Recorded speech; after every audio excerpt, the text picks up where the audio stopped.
Britain में मंदिरों के ऊपर हमला हिंदुस्तान से गए स्टूडेंट्स का नतीजा है। विजय शंकर तिवारी जी, ये जो सोच है जो आपने पैदा की है, ये उसका नतीजा है। ठीक ठीक Students ठीक। बेचारों अभी को- जो सोच, ये सारी सोच आज पैदा ये होगी। जो पाकिस्तानी दो लोग बैठे हैं, ये जो पाकिस्तान के दो लोग बैठे हुए हैं, ये अमन और शांति, अमन और शांति, इनको अब देखो ऐसा है कि ये कहने के लिए कहा गया है, करने के लिए नहीं कहा गया है।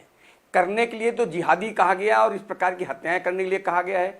और केवल चाहे मैंने कहा कि चाहे जर्मन हो, चाहे फ्रांस हो, चाहे वो अमेरिका हो, चाहे भारत हो, ये सब जगह अब ये कितना भी कह लें पाकिस्तान और ये जो जिहादी कट्टरवादी हैं, इनकी बात पर भरोसा कौन करेगा?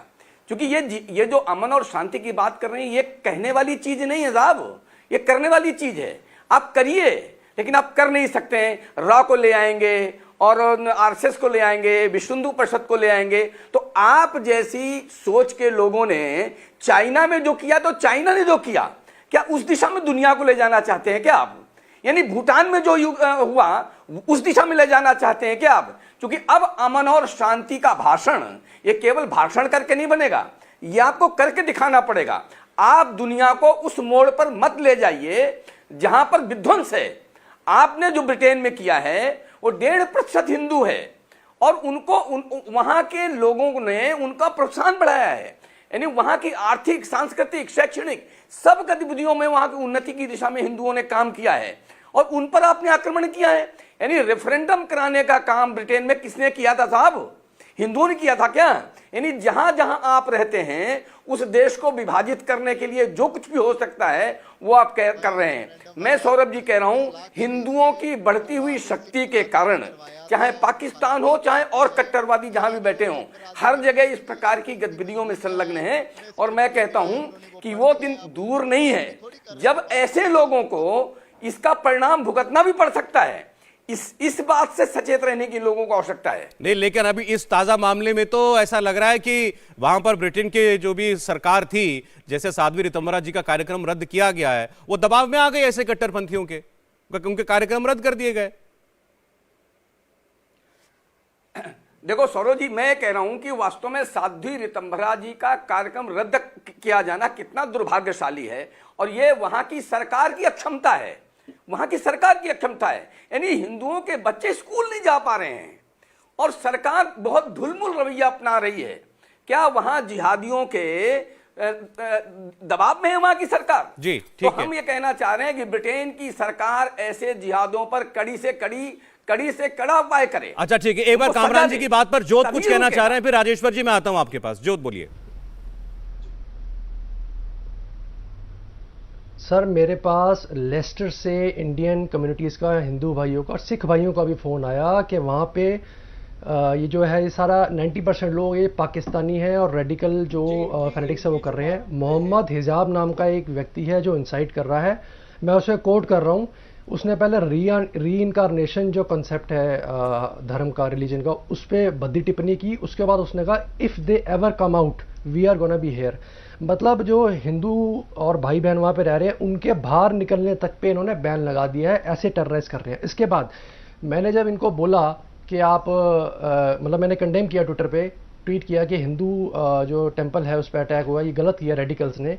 मुझे कल ही इन्होंने सर तन से जुदा की धमकी भेजी। कोई अरबाज मोहम्मद खान नाम का व्यक्ति है, ये मैंने ट्वीट किया, ये MHA और दिल्ली पुलिस में मैंने भेजा हुआ है।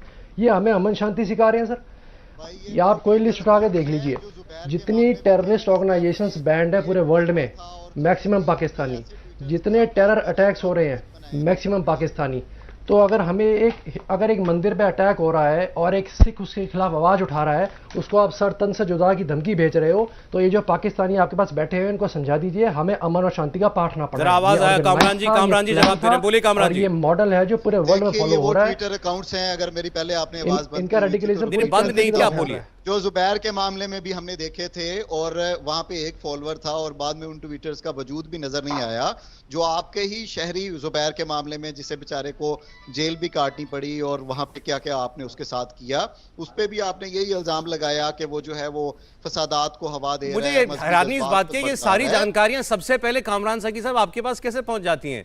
जोत ने अभी बताया, इन्होंने तो आज या कल ट्वीट किया, इनको धमकी मिली है और आपको पता लग गया कि वो फेक ट्विटर अकाउंट। अगर ये सिख बरादरी के सही तर्जुमान होते तो इन्हें धमकी ना मिलती, इन्हें कोई राय देता। ये आप ट्विटर को चेक कीजिए ना, आप तो इतने मुझे बताइए, मैं इधर लाइव बैठे आपको चेक कर देता हूँ।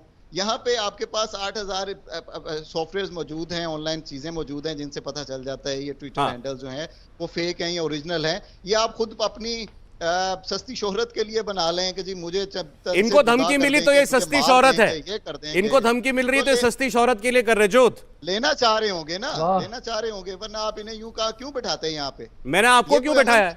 मैंने फिर आपको क्यों बैठाया? एक सेकंड सर, आप क्यों आए? मैंने आपको बुलाया, आप आए, आप सस्ती शोहरत के लिए आए हैं? ऐसे मैंने जोत को बुलाया, ये आए। प्लीज, एक मेहमान की डिग्निटी का सवाल है, इस पर आप ऐसे टिप्पणी, ऐसे कमेंट मत कीजिए। कामरान जी, एक मिनट। अमन के लिए तैयार हूँ। ये अगर अमन की बात नहीं करेंगे तो ऐसे ही लोग इन्हें धमकियां देंगे जो काबिल मुज़म्मत है उसकी भी। बोलिए बोलिए बोलिए जोत, बोलिए। ये अटैक करते जाए और हम अमन, ये अटैक करते जाएंगे और हमसे उम्मीद करेंगे हम अमन की बात करते जाएं। मैं आपको एक बात बता दूं, मुझे कोई सस्ती पॉपुलैरिटी नहीं चाहिए। मैं दिल्ली शहर के अंदर मैं लाशों की सेवा करता हूं। मेरे फादर पद्मश्री अवार्डी हैं और मैं ये पाकिस्तानी भाई साहब जो बोल रहे हैं, मैं इनको समझा देना चाहता हूं कि सर ये जितना कुछ हो रहा है ना, ये आपके पाकिस्तानी लोग जो करते हैं और जो रेडिकल फैनेटिक्स जो है ये लोग करते हैं, भुगतना हम सिखों को पड़ता है। जब मैं यूके गया था पढ़ने 2015 में, कॉवेंट्री यूनिवर्सिटी पढ़ा हूँ, रिकॉर्ड चेक कर लेना जाके। सर एयरपोर्ट पे मुझे कहा गया कि अपनी पगड़ी को आपको उतार के चेक कराना पड़ेगा। मैंने कहा मैं पगड़ी नहीं उतारूंगा। क्यों? कौन से सिख ने अटैक कर दिया वहाँ पे? नहीं किया। क्यों? क्योंकि अटैक आप लोग करते हो और हमारा जो है ये दाढ़ी की वजह से, आप लोगों की वजह से हम लोगों को भुगतना पड़ता है। फिर उन्होंने मेरा कोई स्वैब यहाँ से लिया एंड टेस्ट करा। ह्यूमिलेशन हमें भुगतना पड़ता है तुम्हारी वजह से। तुम हमें अमन शांति सिखा रहे हो।